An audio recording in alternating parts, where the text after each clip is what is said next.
You all, and we'll just see what this year UPSC mains question paper which was there in the morning session, the paper 2.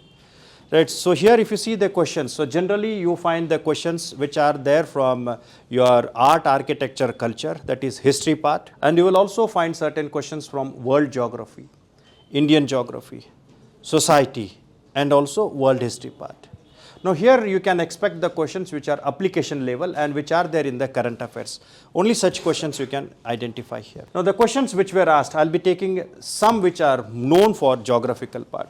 The first question is, underline the changes in the field of society and economy from Rigvedic to the later Vedic period. Now, when we talk about Rigvedic to the later Vedic period, you have to understand when you are reading your history, there is a phase difference between later Vedic and early Vedic. Right. So early Vedic we had a society which was totally different, and later Vedic we find child marriages were there. We find rural economy type of structure was there. So if you read them very carefully, you will understand that what type of arrangements were there. Equality was prevailing in the early Vedic. In the later Vedic we find there were differences, because in the early Vedic period we used to have the women were also the parts where the yajnas and all were there, sabhas, samitis, they were part of that. But later we find the differences were seen even in the economy as well as society. Economy means we moved from somewhat called as urban to the rural, and in the society also we find equality was changed. So slowly we find the formation of more amount of child marriages were there, and we find a deterioration in the standards of women. So in the early we had more amount of philosophers, women were also involved in that, but later Vedic we find they were deteriorated in the standard. So such questions were asked based on Vedic and later Vedic. Now the next question is something called as, estimate the contribution of Pallavas of Kanchi for the development of art and literature. So Cholas, Pallavas, right. So Pallavas, when we talk about Mahabalipuram, monolithic structures. So art, architecture, culture, every time you will find one question from that. Mahabalipuram, 7 rathas, 7 pagodas, their characteristics, the nature of rocks which they use, soft stones, how they make the cutting of the rock stratas, right. Monolithic, made up of single rocks. So such data you have to get it from NCERT, and you are having, then you can put them. Mahabalipuram in the region, in the west coast of India, where the Pallavas were ruling. Then there is something called as, what are the events that led to Quit India movement? Point its results. So Quit India movement is 1942. So 1942, when we talk about mass movement, so the reason for Quit India movement, you have phases which have been seen. Take an example of before 1905. And then 1905 up to 1917, then we find Gandhian phase. In the Gandhian phase, we find mass movements were there. Like you come across non-cooperation movement, civil disobedience movement, and Quit India movement. Now, Quit India movement is something where we find even the local people were also involved. We find villagers were involved. Agrarian communities were involved, and also at one stage we find slowly it gained a huge mass momentum, and this Quit India movement comparatively will become more successful in the context of India's national movement. So even though it started with some perspectives, but we find the base was increased, and for the first time this movement reached even to the rural areas. Rural artisans, rural people were also become actively involved in the Quit India movement. So why it was there? Because of awareness, because of the people's irrespective categories. So they involved in that. So the questions will be linked on those parameters. Holistic approach if you are having, you can write. When you talk about civil disobedience movement, when you're talking about non-cooperation movement, they all have different parts. If you know that, then only you can mark it or write it very correctly. Then, what is the sea surface rise and how it is affecting the formation of tropical cyclones? So while defining the introduction, I told that the average temperature of oceans are always increasing. So maybe very short period of a time, because oceans are referred as the major carbon sink, where we find large amount of carbon dioxide which is entering into the oceans. And as the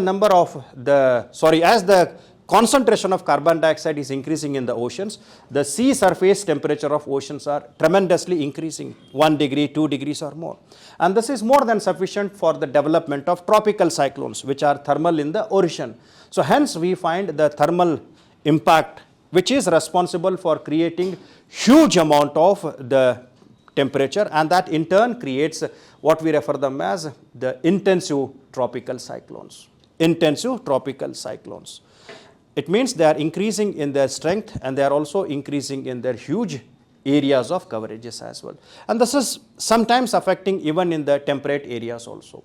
So as the surface temperature is increasing, we find that the cyclones are not only increasing in the number, they are also becoming intensive. Intensive means they are becoming stronger. And apart from that, in this context, we also come across a term called as rapid intensification. It means that within a 24 hours, these cyclones are becoming very strong. We refer them as rapid intensification. So all these are something which are being said in IPCC report also, Intergovernmental Panel on Climate Change, which talks about how the temperatures will be impacting. Right, so this is based on why it is easing and how it is affecting the tropical cyclones. Temperate are different, tropicals are different. The coastal parts of India, Bay of Bengal and Arabian Sea. And also we come across something where California or Gulf of Mexico or typhoons, which are also being affected, as they have seen increased in the intensities, right. Then, what do the large cities tend to attract more migrants than the smaller towns? Discuss in the light of conditions in the developing countries. This is again your social part. So main characteristics, so the society part, application part is discussed here. Then what is phenomenon of cloud bursting? This is again your geography. Cloud bursting means, it is a very simple definition according to Indian Meteorological Department.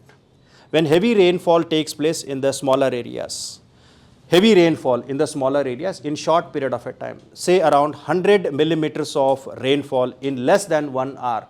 Such heavy rainfalls in the shorter period, in 1 hour time, in the smaller areas, we refer them as cloud bursting. And India has witnessed large amount of cloud burstings, maybe the Uttarakhand, maybe in the Kerala, or maybe in the regions. Hyderabad also, some mini cloud burstings were there. So these cloud burstings have increased because of the impact of, again, global warming and climate change. So hence, this question was asked about that part. What is cloud bursting and how it has been increased due to the global warming and climate change. Orographic impact. Himalayas, Sikkim. In Sikkim also we had a cloud bursting, and this Sikkim cloud bursting was responsible for triggering one more event there called as the glacial lake outburst flood. We'll discuss that when we take. So in the year 2023, huge rainfall which took place in Sikkim, more specifically in the areas, we refer that as cloud bursting, which occurred on a lake in Sikkim, and that lake is referred as Lonak Lake. Lonak Lake. So in the Lonak Lake, cloud bursting took place, and this cloud bursting was so heavy that the lake was unable to maintain the flow of its water, and this created a burst in that lake. We refer that as glacial lake outburst flood, which created huge losses in the lowland areas of Sikkim. So Sikkim experienced that. It is triggering other disasters also. It is triggering other disasters also. Uttarakhand floods, Uttarakhand, Himalayas. So whenever cloud burstings are there, it will always bring flash floods. And these flash floods are something which are uncontrolled in the context of disaster management. And recently we find the cloud burst incidents have increased. So it is based on that. Then what is the concept of demographic winter? Now here, demographic winter, every year they will ask one question. Demographic winter means, you should remember that it is associated with the aging population. Now, when you will find the aging population? When the birth rate has reduced, when the fertility has reduced.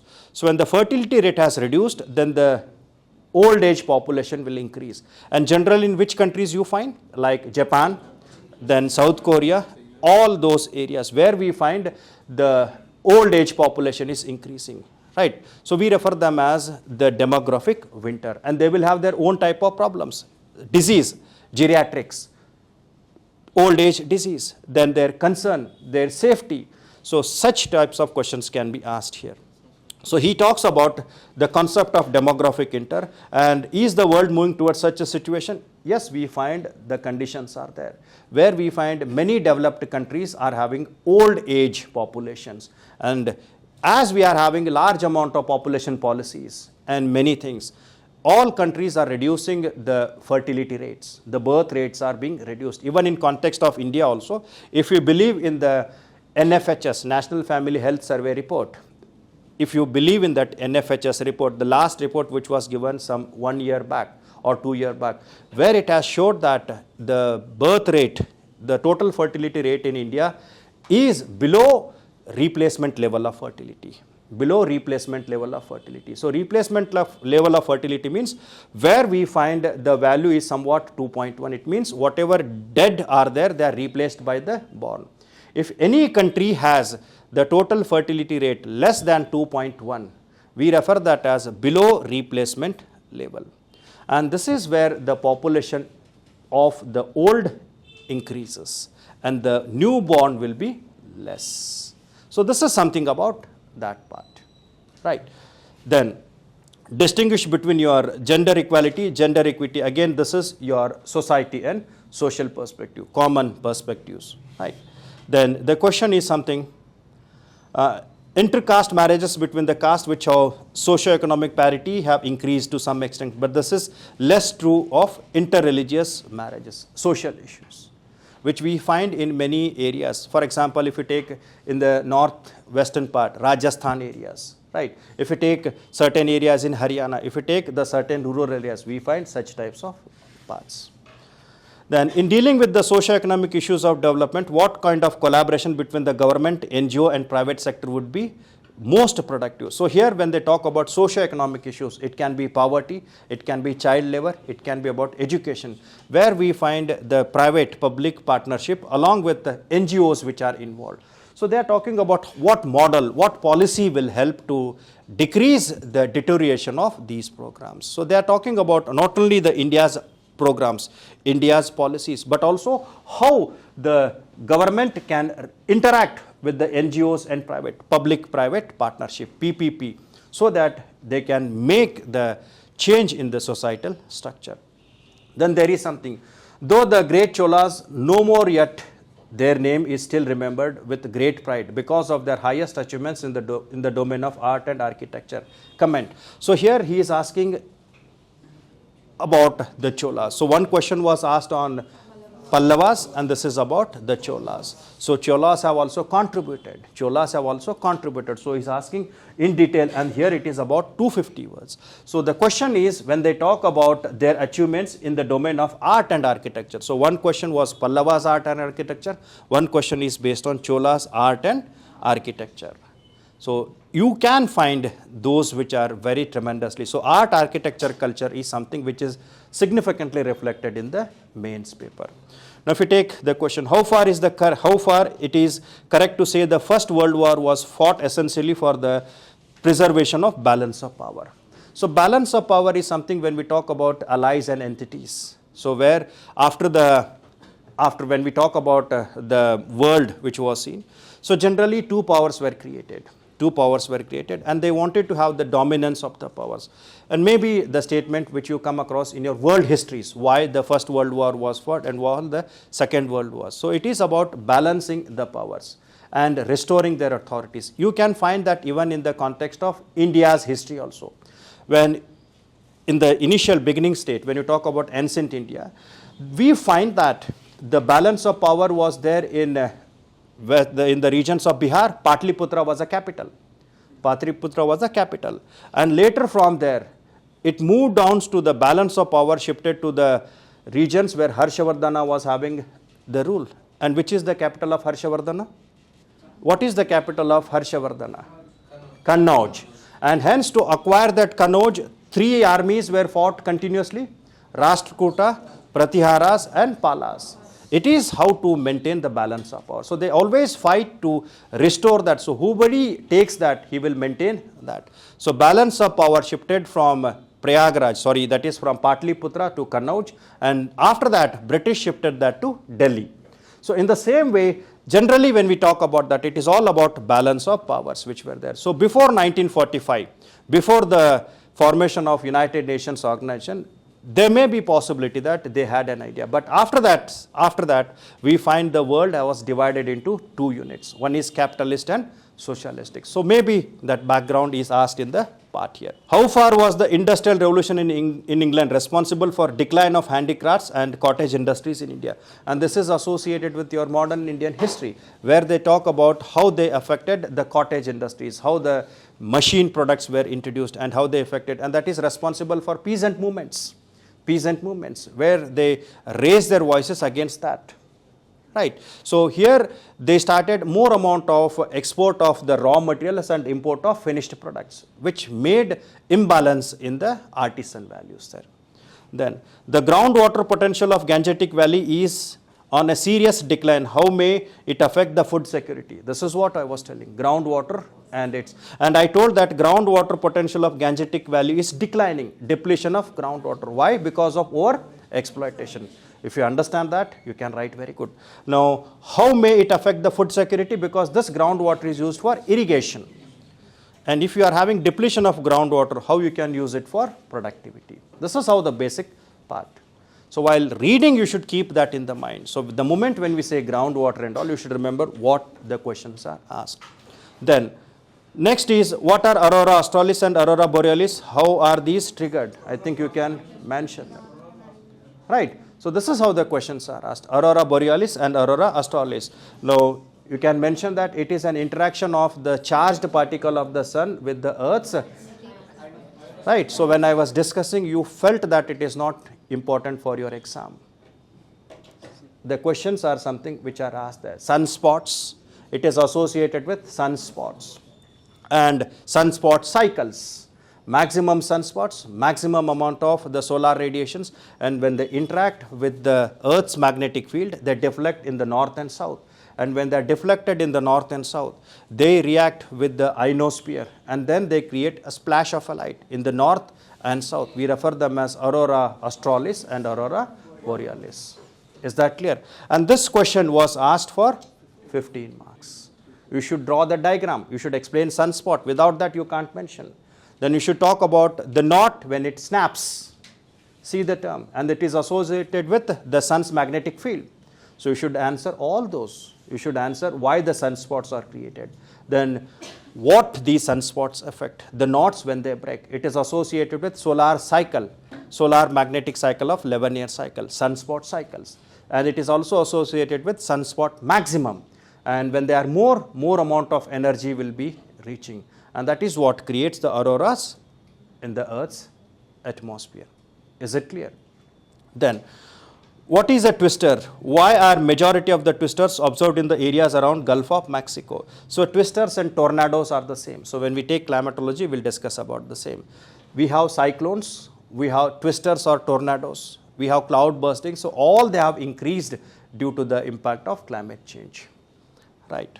Then, what is regional disparity? How does it differ from diversity? How various issues of regional disparities in India? So yesterday I was telling about disparities, regional disparities. So one area is very well developed, one area is very less developed. So we refer them as regional disparities. We never say that as forward and backward. We always use the term regional disparities, never use the term forward and backward. So he is asking about what is regional disparities. One is very forward and one is comparatively. It is comparative phenomenon. So here it is talking about diversity is different and disparity is different. Diversity means opportunities, more varieties we find in the diversity part.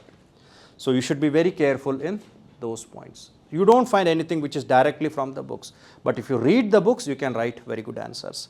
Then, despite comprehensive policies for equity and social justice, the underprivileged sections are not yet getting full benefits of affirmative section. So it is about your social issues with the reservations and policies. Then, globalization has increased the urban migration by skilled young unmarried women from various classes. How has this trend impacted upon their personal freedom and relationship with the family? Social issues. So when you talk about globalization, we find that urban migration has increased. In the urban areas, we always find skilled peoples are there. So generally we can find the migrations in India generally as rural to rural, rural to urban, and then from urban to urban. So rural to urban, urban to urban. Urban means small cities to larger cities. That is urban migration. And rarest of cases, we also find the people who are moving from urban back to rural. We refer them as counter current migration. Counter current migration, where they are moving from urban area to the rural areas. So once that question was asked regarding counter current migration, now here they are asking about the people who are moving from one rural area or small urban area to the larger areas. We refer that as urban migration. And those people who are moving to the urban migrations, they will be skilled only. They need skill, and without that it becomes very difficult. Now when they reach to the urban areas, then what problems they will be facing? This is based on that question. Maybe about their financial assistance, maybe about their security, maybe about their other parameters. Is it clear? Critically analyze the proposition that there is a high correlation between India's cultural diversity and socio-economic marginalities. Now when we read the questions, it may be associated with your pattern which have been seen in the present scenarios, or maybe something where the Indian society is moving towards that part, and nothing will be there directly from your textbooks. It is all based on application part and where the earth or where the society or where the world is moving towards. So if you see that, you can easily identify and mark and make sure that such types of topics are important for your exam. So hence it is an holistic and integrated approach which will help you to make sure that you are there in the race with reference to UPSC. Is it clear now? If you see that, then we can easily see that we are moving somewhat which is relevant for your examination point of view.